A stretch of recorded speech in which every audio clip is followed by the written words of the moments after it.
chegar no estabelecimento e ver como começou e não poder fazer nada.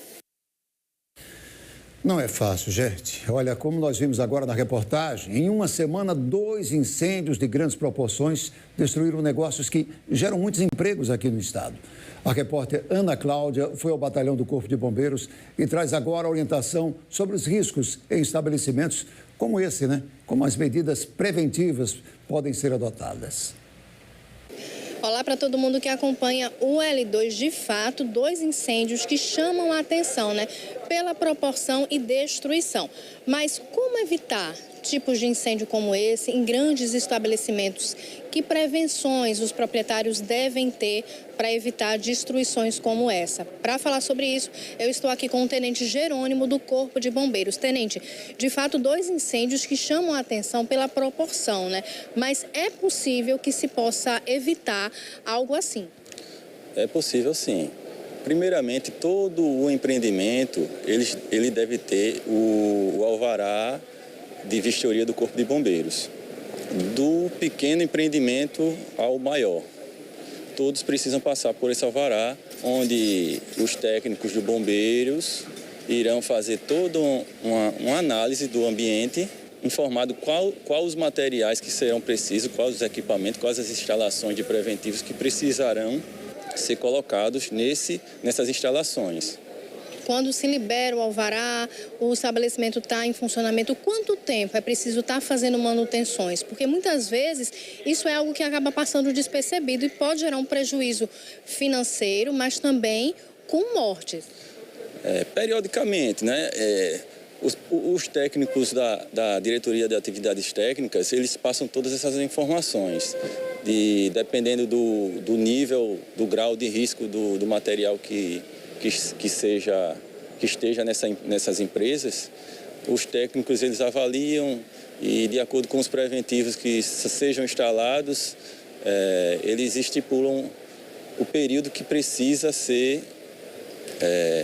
testado. Por exemplo, as bombas de incêndio em estabelecimentos maiores, elas são necessárias que seja periódico, né? Esse teste, para que no momento que haja um incêndio, elas funcionem. Quando a gente pensa em incêndio, normalmente a gente pensa em fiações. É um dos motivos de gerar o incêndio, mas existem outras coisas, no caso de supermercados, estabelecimentos tão maiores como a fábrica. Existe algo a mais que possa gerar o início das chamas? Isso, os materiais, a forma de como guardar esses materiais, né, os estoques, eles têm que ser adequados em locais arejados, distantes de fontes de ignição, né, para que não venha se iniciar essa propagação. E é preciso também um treinamento com os funcionários, né? A gente percebe que na fábrica não houve registro de feridos, mortos, possivelmente porque eles têm esse plano de evacuação. Então é importante que os estabelecimentos eles façam isso. Importante. Inclusive tem nas normas técnicas do bombeiro, né? Que seja feito treinamento com o pessoal dessas empresas. Pelo menos depende do nível do nível da estrutura da empresa e do grau de risco de incêndio de cada empresa. Aí é estimulado a quantidade de brigadistas que é necessário para cada empresa. Inicia o princípio de incêndio, já chama o bombeiro de imediato. Os brigadistas que nessa ocorrência do distrito industrial existiam brigadistas, eles já vão atuar, né?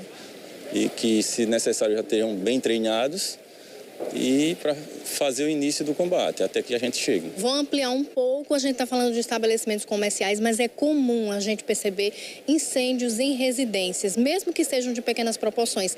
No geral, quais são as recomendações que o Corpo de Bombeiros passa para toda a população, para a gente evitar esse tipo de acidente?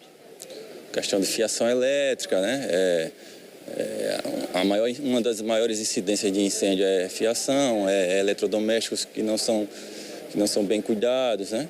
Que, por exemplo, celulares carregados à noite, que eles ficam ali e a qualquer momento pode haver algum problema com a bateria e iniciar um incêndio daquela bateria.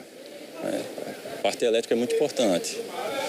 Obrigada, Tenente, pelas informações. Ficam aí essas orientações, né, do Corpo de Bombeiros para que as pessoas fiquem atentas. A gente fala desses 2 grandes incêndios que ocorreram, tanto da fábrica de plástico como também nesse supermercado, mas a orientação se amplia para as nossas residências, né, para a gente ter atenção, principalmente na fiação elétrica. Muitas vezes, alguns problemas vão ficando ali, a gente não resolve logo de imediato. Isso pode, de fato, causar um prejuízo muito grande, um incêndio de grandes proporções. Fica aí essas orientações do Corpo de Bombeiros e eu volto com vocês no estúdio. Obrigado, Ana. Pois é, além de